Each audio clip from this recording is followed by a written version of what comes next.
rāgād yadi bhavet pūrvaṁ rakto rāga-tiras-kṛtaḥ tam pratītya bhaved rāgo rakte rāgo bhaved sati. Rāgād bhavet pūrvaṁ rakto rāga-tiras-kṛtaḥ tam pratītya bhaved rāgo rakte rāgo bhaved sati. MMK chapter 6 verse 1. If, sequestered from redness, a blusher existed prior to the redness, redness might happen because of him. There being a blusher, redness might happen.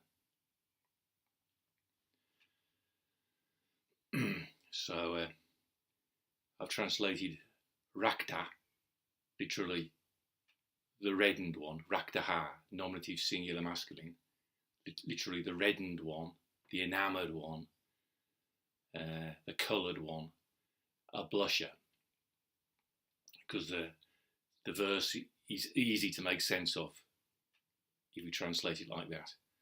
So a blusher, raktaha, sequestered from redness, rāga-tiras-kṛtaḥ. So we've had tiras-kṛtaḥ before. That means being made apart, being rendered apart. So tiras-kṛtaḥ is past participle of kri, so it just means made apart. So I've translated sequestered, because I think it conveys the sense of, for example, me being in the weights room at the lunchtime, sequestered, safely sequestered away in my like little cloister, a quiet place away from girls, where the stimulus that might cause me to go red wasn't there. So that was the conception. That was the conception, my teenage conception of how to deal with the problem of blushing in the first place. Retreat away from it. So there's the conception, sequestered from redness. Raga means redness, hence desire. Originally the verbal root rang means to dye and therefore to colour. So raga means colouring, but especially the colour red. So raga means redness, craving, desire, impatient desire, that kind of thing. So rāga-tiras-kṛtaḥ, nominative singular masculine, qualifying raktaha, the blusher, the reddened one. So rakto, before raga, the taha becomes to. Rakto, rāga-tiras-kṛtaḥ, a blusher sequestered from redness.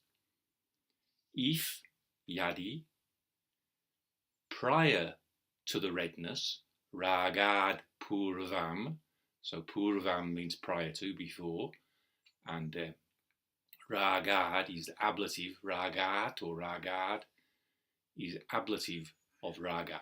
So rāgāt pūrvaṁ, prior to the redness. If it existed, yadi bhavet. Yadi bhavet. So bhaved is third person singular optative of bhu, to exist, to be. So rāgād yadi bhavet pūrvaṁ rakto rāga-tiras-kṛtaḥ. If, sequestered from redness, a blusher existed prior to the redness, tam pratītya bhaved rāgo. Rāgo is nominative singular masculine. Rāgaha goes to rāgo before rakte in the fourth pada. So rāgaha, redness. Bhavet, might happen, might exist. Bhavet, as in the first pada, third person singular optative of bhu, to be, to become, to happen, to take place. So bhaved rāgo, bhaved rāgaha before Sandhi, redness might happen. because of him. Tam, accusative singular masculine, tam. That means tam refers to raktaha, the blusher, the reddened one. So tam pratītya, literally having gone back to him. Tam pratītya, having gone back to him. So pratītya, as in pratītya samutpada, as in pratyaya, is from the verbal root I, to go, and prati, back. So pratītya, going back to him, depending on him.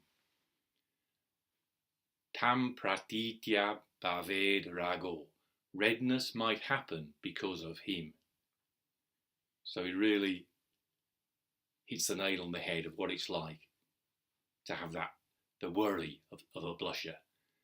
Rāgād, yadi, bhavet, pūrvaṁ, rakto, rāga-tiras-kṛtaḥ, tam pratītya bhaved rāgo.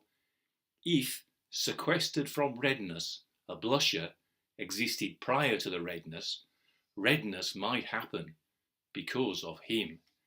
So because of him means because of him existing as a self-conscious being, isolated from the rest of society. So it really sums up the sort of self-conscious awareness of the young teenager, sort of pondering what he's searching for, his own identity. So because of him means because of him existing in his immature consciousness as a separate entity. That's the essence of teenage self-consciousness, isn't it? And then the fourth pada just makes the same point even more succinctly. Rakto, rakte, rāgo, bhavet, sati. So there being a blusher, rakte, sati, that's a locative absolute phrase. Sati means there being. It's a locative of the present participle of the verbal root as, to be. So sati means there being, or where there is. And rakte is locative of rakta, the blusher, the reddened one. Rakte, sati, there being a blusher, rāgo, bhavet, redness might happen. So that's repetition of the same words that are in the third pada. We got it twice. We got bhaved rāgo in the third pada, and rāgo bhavet in the fourth pada. So it kind of, to me, emphasises the worry of the blusher. Oh no, blushing might happen. Redness might. I might go red. So I might go red is predicated on I. That's the real root of the problem, is the self-consciousness. So there being a blusher, rakte, sati, redness might happen, rāgo, bhavet. And as always in Sanskrit, the word all doesn't matter. So bhaved rāgo or rāgo bhavet mean exactly the same. Redness might happen. And rakte and sati, the locative absolute phrase, is split. So rakte is at the beginning and sati is at the end. Rakte, rāgo, bhavet, sati, there being a blusher, redness might happen. I came here to praise Caesar, not to bury him, but I picked up this book this morning because in the second verse of this chapter, we've got mention of a krama, a step, and it got me thinking about the meaning of, in Fukanza Zengi, Eiko Hensho no Taiho, the backward step of turning light and letting it shine.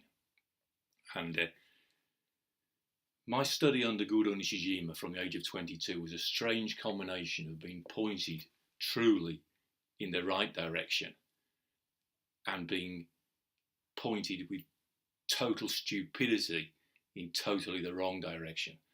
So I'm 59 now, 22, that's 37 years really. I've been trying to unpick the bloody mess that he made, not only for me, but for a lot of other people as well. And so I picked up this book because I wanted to quote something to demonstrate being pointed in the right direction. And he was able to point people in the right direction because he was very sincerely devoted to the teaching of Master Dogen, despite the fact that he didn't really understand it. So, Eiko Hensho no Taiho, the backward step of turning light and letting it shine. So the meaning of the backward step, he understood that intuitively and as a Japanese. So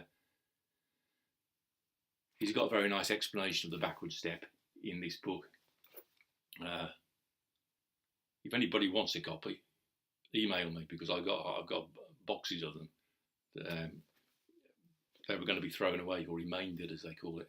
So Mike Ashford asked me if I wanted some boxes, and I've still got them somewhere tucked away in my Zazen cabin, actually. So if you want one, email me, and I'll charge you postage. So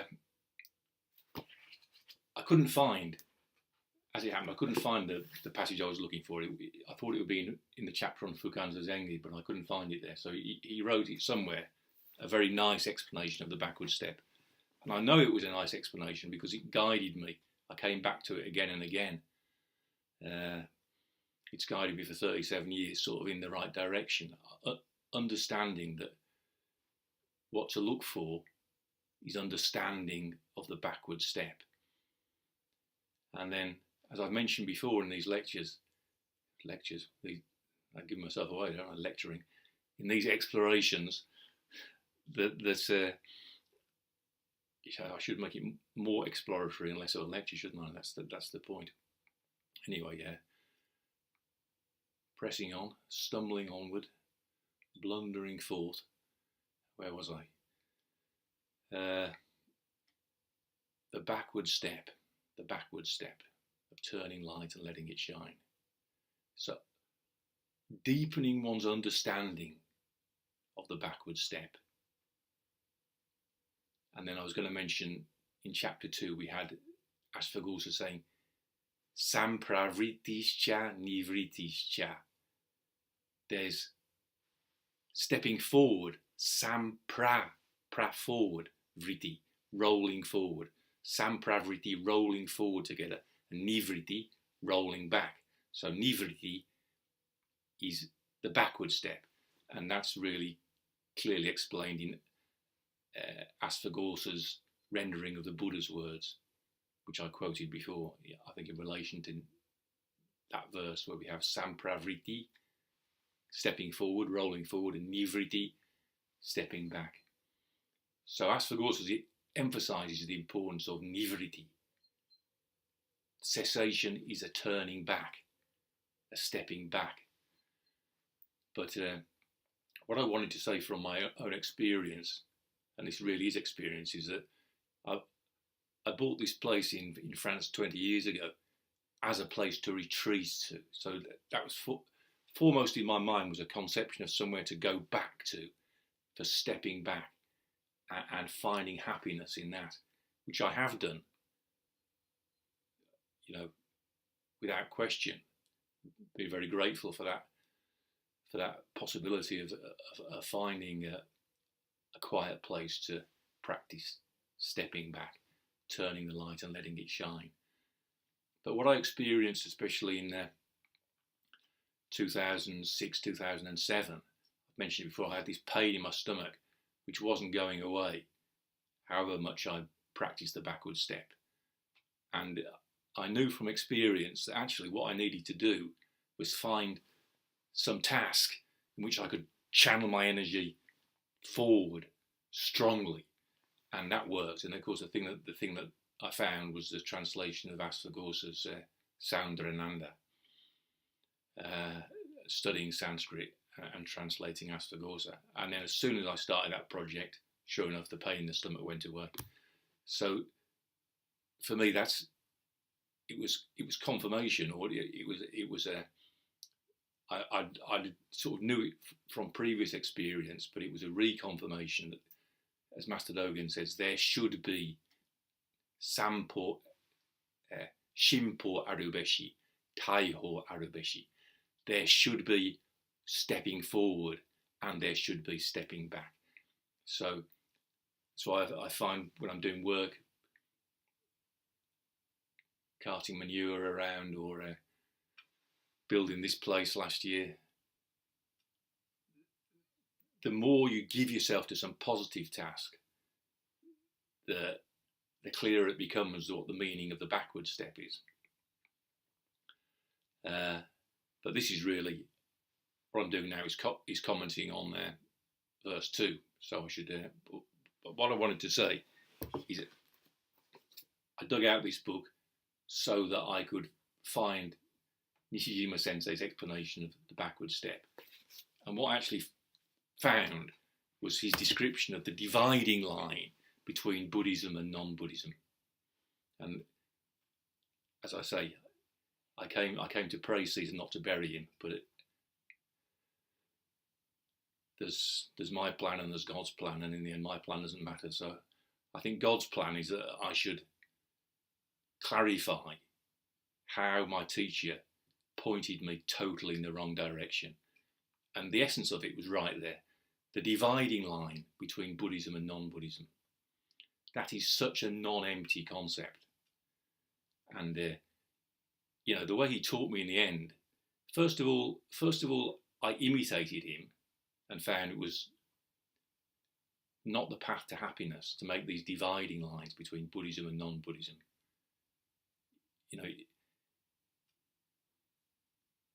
I experienced it. It makes you tight and right because you want to be on the right side of the line.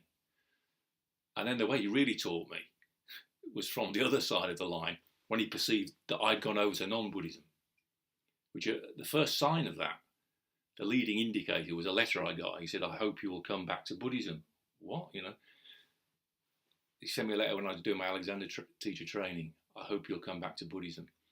Because I talked to him about thinking in the Alexander technique, you see. So he thought, he saw, without really looking very hard, he jumped to the conclusion. He thought he was looking at reality. He thought he was seeing the reality, that I'd gone over to the other side because I talked about thinking. I'd crossed the dividing line between Buddhism and non-Buddhism. And Gabriel said to me, "It's his problem." No, it's not just his problem. That is the problem. That is the very problem that MMK is addressing. That's pratītya. That is the cause of conflict in the world. Creating dividing lines where there are no dividing lines. And listen to this verse again.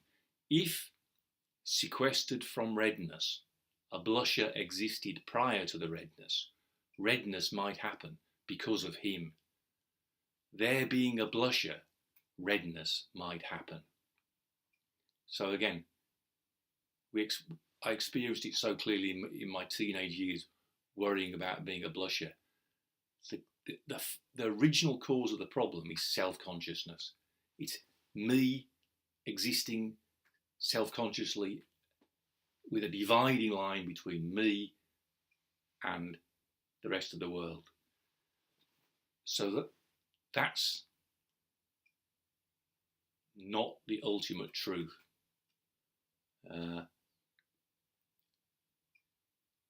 So I ran away to the weights room and practiced weight training. And in that, despite the fact that I was led there by a wrong conception, by a non-empty conception of myself as a separately existing thing, there was also the answer to the problem was there. And then an even better example was that I remember playing rugby in the masters versus pupils, masters versus students rugby match that we'd have every year. And the girls who I fancied from the girls' school, the ones that my friends would go up and meet at the Students' Union, actually came to watch the match. So I remember in a line out being in very close proximity to these mysterious creatures with beautiful smelling shampooed hair and breasts and things. And a line out, you're quite close to the touch line. So I remember being quite close to them and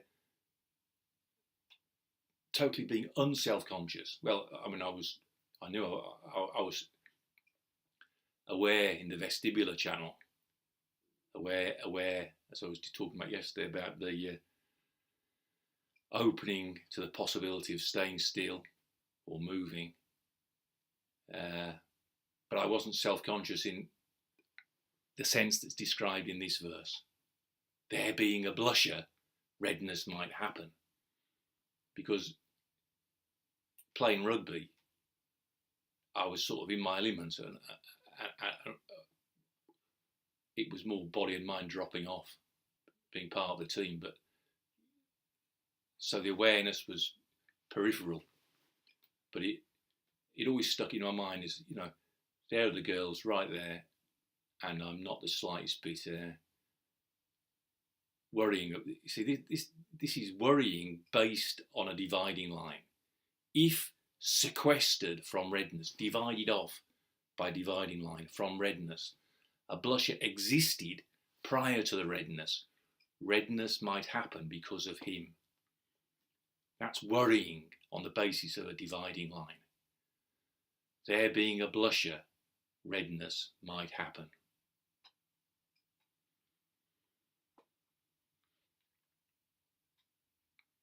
What's the dividing line between Buddhism and non-Buddhism? There isn't one.